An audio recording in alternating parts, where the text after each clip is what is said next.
vive com amor. Mais uma vez. Bendita, bendita, bendita é a palavra do Senhor.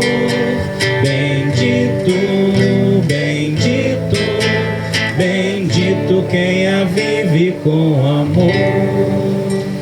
O Senhor esteja convosco. Ele está no meio de nós. Proclamação do Evangelho de Jesus Cristo, segundo São Lucas. Glória a vós, Senhor. Naquele tempo, Jesus, cheio do Espírito Santo, voltou do Jordão e no deserto ele era guiado pelo Espírito. Ali foi tentado pelo diabo durante 40 dias. Não comeu nada naqueles dias e depois disso sentiu fome. O diabo disse então a Jesus: se és filho de Deus, manda que esta pedra se mude em pão. Jesus respondeu: a Escritura diz, não só de pão vive o homem. O diabo levou Jesus para o alto, mostrou-lhe por um instante todos os reinos do mundo. Ele disse: eu te darei todo este poder e toda a sua glória, porque tudo isso foi entregue a mim e posso dá-lo a quem eu quiser.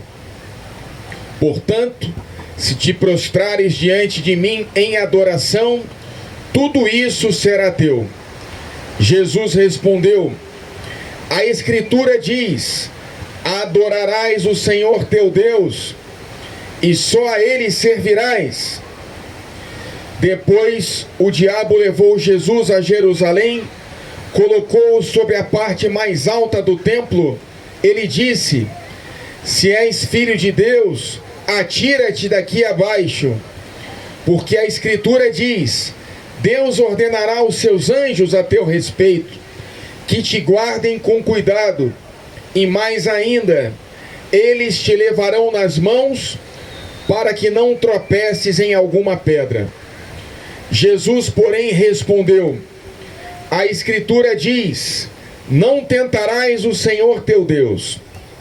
Terminada toda a tentação, o diabo afastou-se de Jesus para retornar no tempo oportuno. Palavra da salvação.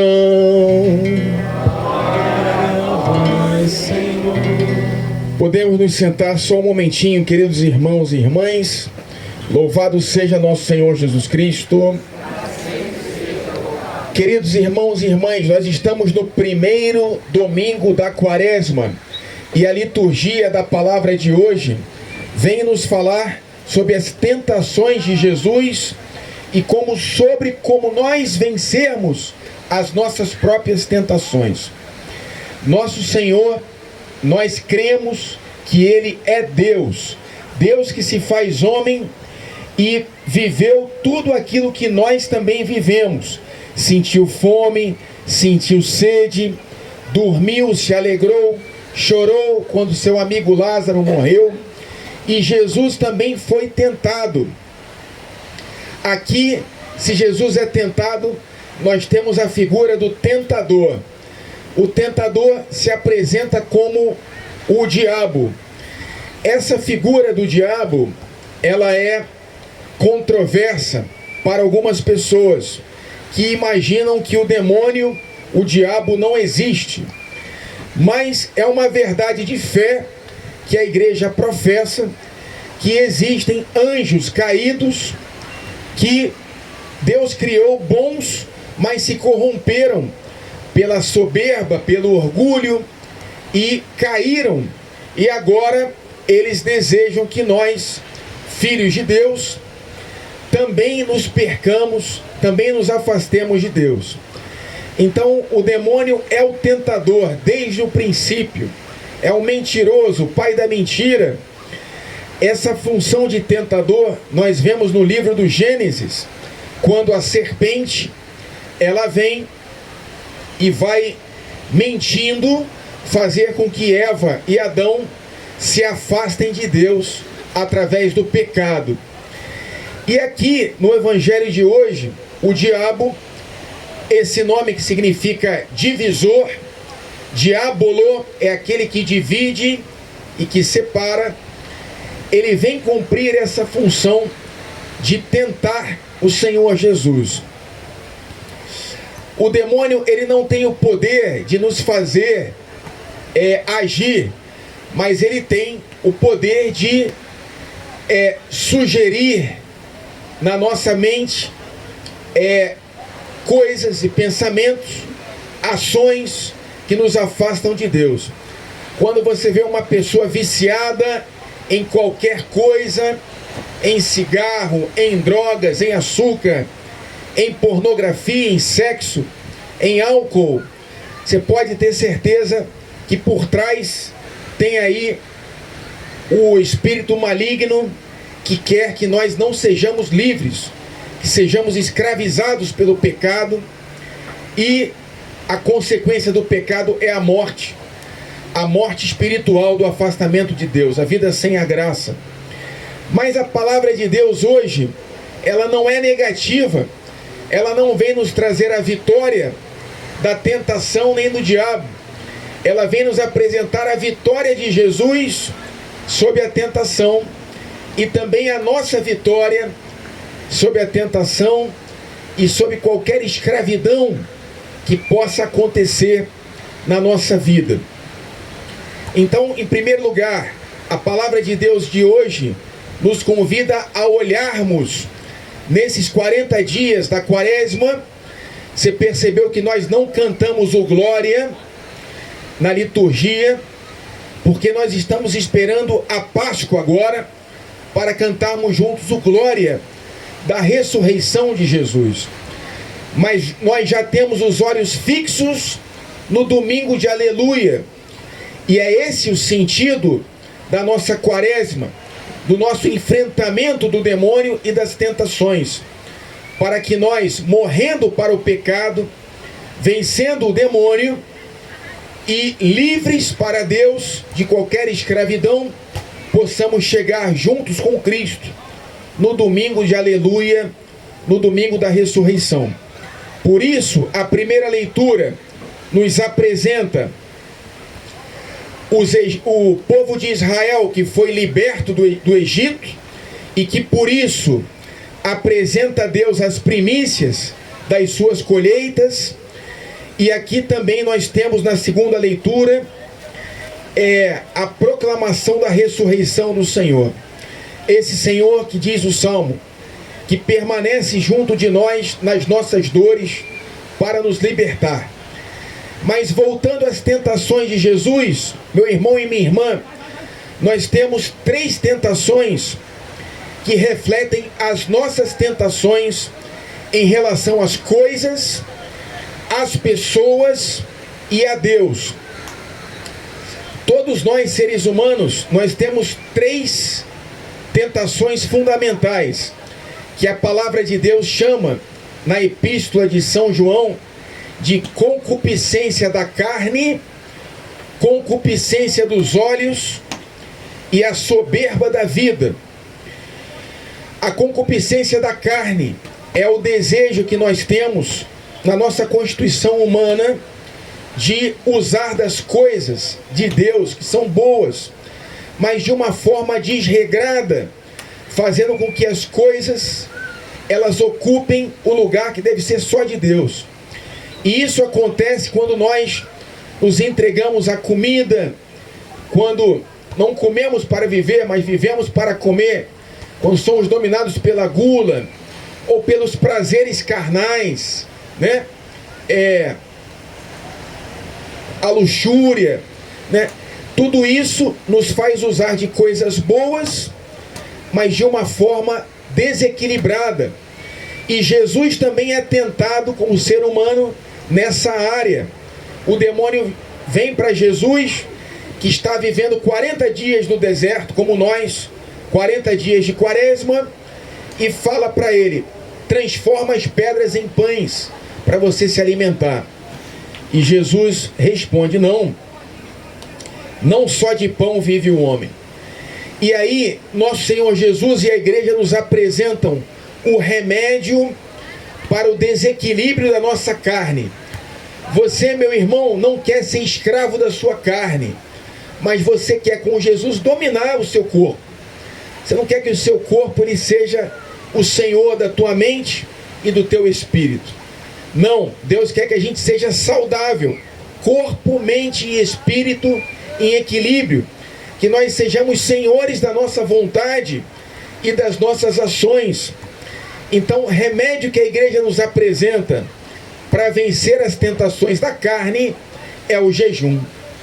O jejum, ele vai nos trazer, no tempo da quaresma, disciplina, para que nós, como o Senhor Jesus pegou um chicote e expulsou todos os vendedores do templo, nós também, pelo jejum, que é a disciplina do nosso corpo, nós vamos expulsar para longe da nossa vida tudo aquilo que nos afasta de Deus.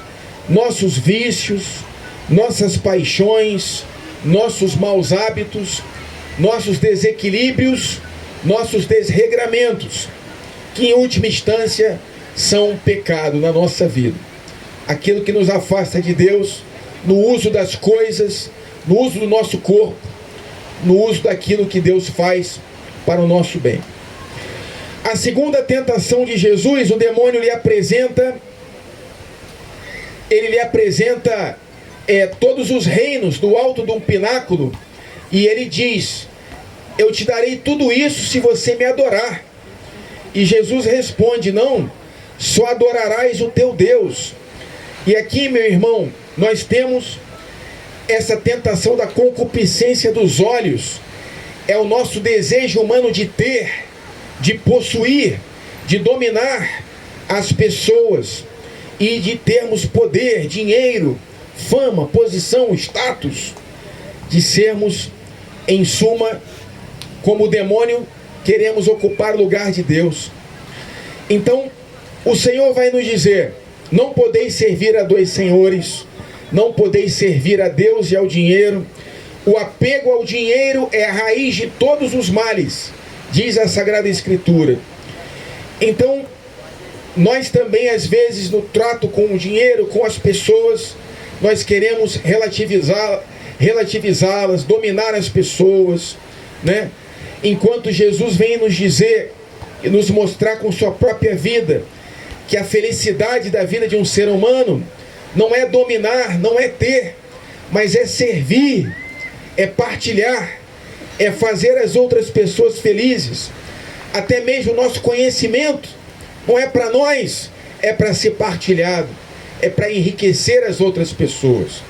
Jesus era rico, mas se fez pobre para nos enriquecer. E nós também, através da esmola, que é uma atitude de vida, nós vamos pegar tudo aquilo que nos é supérfluo e não nos é essencial na nossa vida, e vamos, desapegados dos bens materiais, vamos ajudar o próximo, o pobre e o necessitado. A esmola é o remédio para enfrentar a tentação de ter e de possuir. E finalmente, em conclusão, o demônio diz para Jesus: pula aqui do alto do templo e Deus vai enviar para você os anjos para amortecerem a sua queda. Jesus fala: não tentarás o Senhor teu Deus. E aqui, meu irmão e minha irmã, nós vemos como Jesus vence o demônio através da palavra de Deus. E aí a igreja nos pergunta: onde está a palavra de Deus na tua casa, na minha casa? Ela está aberta? Nós estamos lendo a palavra de Deus? Estamos empunhando a espada do Espírito, que é a palavra de Deus? Aqui a tentação é de nós usarmos Deus como instrumento para o nosso bem, e isso acontece muito entre os cristãos. A gente procura Deus não por causa de Deus, mas por causa das coisas que Deus nos dá. Não amamos a Deus por Ele ser o Deus que nos ama, mas amamos a Deus porque nós queremos prosperidade, porque queremos sucesso. Quando tudo está mal, procuramos a Deus: por favor, me ajuda, por favor, me tira dessa. Mas quando tudo está bem, Onde está a nossa gratidão? Onde está a nossa ação de graças? Onde está Deus quando nós temos saúde, quando temos alegria, quando temos paz? Esse é a tentação de usarmos Deus como instrumento. Aí parece como o demônio, né? O demônio sabe que Deus existe, mas ele não confia em Deus, ele não ama a Deus, né? E nós somos convidados, meu irmão e minha irmã, através da oração, é o remédio para essa tentação. Da oração, restabelecemos a nossa relação de confiança, de amor e de adoração em relação a Deus. Aqui então estão os remédios para nós vencermos as nossas tentações. O jejum, para disciplinarmos a nossa carne. A esmola, para nós usarmos os bens de uma forma cristã. E a oração, para que Deus esteja no lugar que Ele precisa estar na nossa vida e nós todos sejamos santos e reservados para a ressurreição com o nosso Senhor Jesus Cristo. Sempre pela intercessão da Virgem Maria e de São José, louvado seja nosso Senhor Jesus Cristo. Para sempre seja louvado.